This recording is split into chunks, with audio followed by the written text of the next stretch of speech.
How's it going, guys? Football-ManagerYouthDevelopment.co.uk here. In today's episode, we're going to look at how you familiarise yourself with a new club that you've taken over on Football Manager.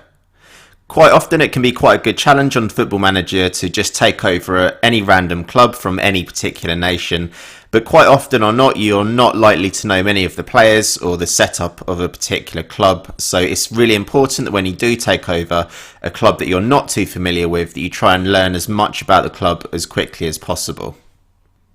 There are several things that you can try and do to make sure that you're familiar with the players and the actual setup of your new club that you're going to be managing. But before we dive into that, I just want to say if you're looking for Football Manager tips and guides, then please do subscribe to the channel. And yeah, we'll be making a lot more guides and tips this year. So the first screen to take a look at is on the team report screen. This is on the left hand side of the menu, and what you can basically do, you can click on the overview, and this will really quickly give you a list of strengths and weaknesses for your team. Obviously it's good to know the strengths and weaknesses of your team just as a bit of knowledge basically. So before you've even had a look at any of the players that are in your team, you can get a little bit of an understanding of the type of squad that you've inherited. If you do find things like, your squad's not very good at decision making, or they're not very tall or very good at passing or anything like this, then you can try and use this to your advantage and try and make a tactic potentially just to avoid the weaknesses that your team has. Obviously, if your team does have some strengths, then when you are building a tactic, it can be a good idea to make sure that you're building a tactic to the strengths of your team. The next screen that you can take a look at is the squad depth screen, which is just next to overview. I do think I prefer this screen. It's been updated, I believe, for Football Manager 2017, and it just gives you an overview of the different types of players you've got in your team and how much squad depth you've got. So just a real quick look that you can see from here. So I could see that my right midfielder position is fairly weak at the moment, and the highest rated player that we've got here is only 2 stars. So that to me just suggests that we're a little bit weak on the right hand side. And also if you had a look at the left back position, you can also see that we've got one player that's at 2.5 star. And the rest of the players are only at 2 star.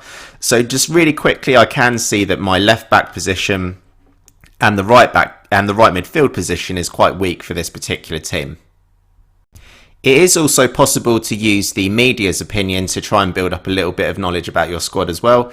So if you click on the league that you're in at the moment, and then if you go to overview, go to season preview, and then if you click on the club that you're managing, this will give you another little bit of information based upon what the media think of your particular team and the players that you've got. So you could see here, for example, you could find out your key players, any good sort of players that you've got for your team as well in terms of youth prospects. Like this kid, for example, is actually really, really good. He's only 16 years old, but you can see that he's 2.5 star rated at the moment, and he could have 5-star potential. So this gives you just a really quick glance at what players are likely to be your best players in terms of a starting lineup, and also which players are going to be your key players and any really, really good hot prospects that you might have in your youth academy. It's also good to just have a real quick look at the squad personality and also the average age of your squad. Obviously, a lot of teams might have a slightly older average age or maybe younger, but you can obviously tell this information from here. Obviously, if you've got quite an older team, then you might look to bring in a couple of youngsters just so that you've got some players for the future. But this is a really, really good idea to just have a look at this screen as well, just so you can get a little bit more of an understanding of your squad. Once you have started to get a bit of an understanding of the type of players that you've got at your club, the better players at your club, then it's a good idea to just take a look at the finances. So we highlighted earlier that this club was lacking in a fairly decent left back, and the right midfield position was fairly weak as well. Once you do know the finances of your clubs in terms of how much wage budget you've got left and how much you've got in terms of a transfer budget, then this will then enable you to try and find some targets to try and fill the positions where your club's a little bit weaker. Of course, what you could try and do is obviously make a tactic to try and compensate for where your club is a little bit weaker in terms of positions. So for example, if you found that you had a good left wing back, for example, but you didn't have a good left back, then what you could do is maybe play like a three, well, like a sort of Chelsea formation basically, with the three at the back, two wing backs, midfielders, etc. That could be another way around of doing it. But obviously, depending on what type of players you have at your team, then that's definitely going to determine the type of tactics that you have or that you build for your team. Another good thing that you can do, and I think this probably will help out quite a lot of you, you should, when you're having a look at your players on the squad screen, always add in the best role field. So to add in a new field, if you click on this top headline bar, and if you right click it and go to insert column, there's a lot of information you can put in terms of like the player. So like general, you'll basically just have to have a look at these, but a good thing to do is just to have a look at the position of the player and obviously the best role. Now, what was quite interesting when I was just having a look at this team, what I decided to do was make any random tactic and then click on quick pick, as this puts in the best players that your assistant manager thinks is going to be quite good. Now, obviously I've highlighted it already, but I did mention that the left back position was going to be a troublesome position.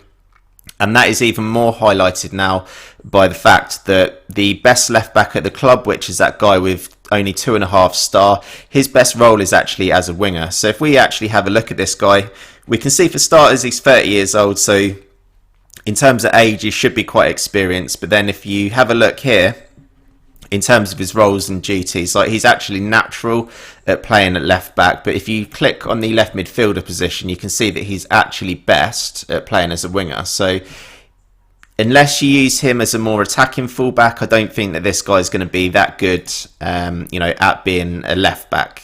He could certainly probably do a job, but if you have a look at the attributes that he's got for being a winger, so he's got acceleration of 17, pace of 15, technique 14, crossings not too bad, 11, dribbling and flair of 13 and 14.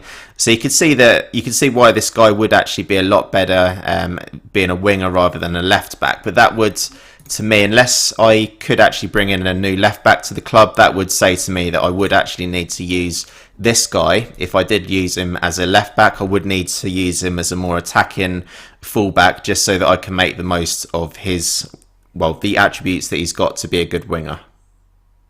Just really quickly, just before I end this video, I just wanted to show you two more things that I would do to try and familiarize myself more with a new club that I'm managing on Football Manager. So another thing that you can do is if you click on show filters, I would untick the senior squad and just have a look at the reserves and the under 19s squad. And it's always going to be a good idea to just have a look at the potential of the players. So I can see here that I've got a few good players with fairly decent potential, all look quite young ages as well. So if you have a look at this guy here, for example, this guy is a ball win midfielder. He's got 5-star potential, near enough a 2-star current ability. So what you could potentially do, for example, is just move this guy to the senior squad. Any players that you do think are pretty decent.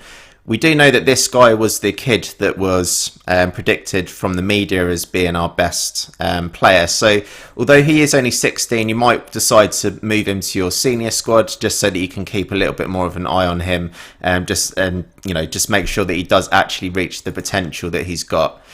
It's always going to be a good idea to have a look at the reserves and the youth squads just so that you can keep more of an eye on any decent youth players that you have got at your team.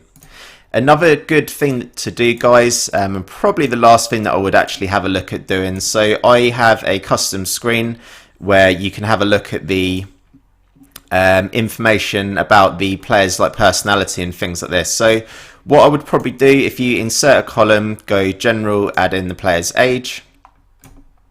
If you sort it by age, what you can do is just have a look at a player's age and their personality.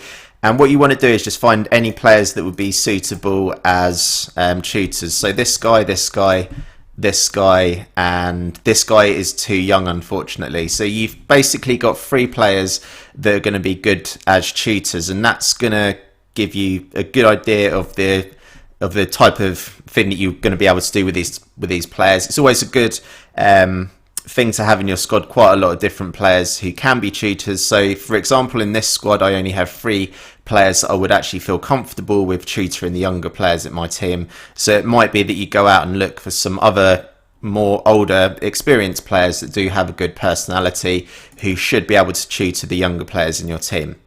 I'm going to call this the end of this episode. If you have got any comments in this video, do leave them below. I hope you have enjoyed watching this video, and if it has helped you, please do remember to subscribe, and we'll be back soon for some more Football Manager tips. Thanks for watching.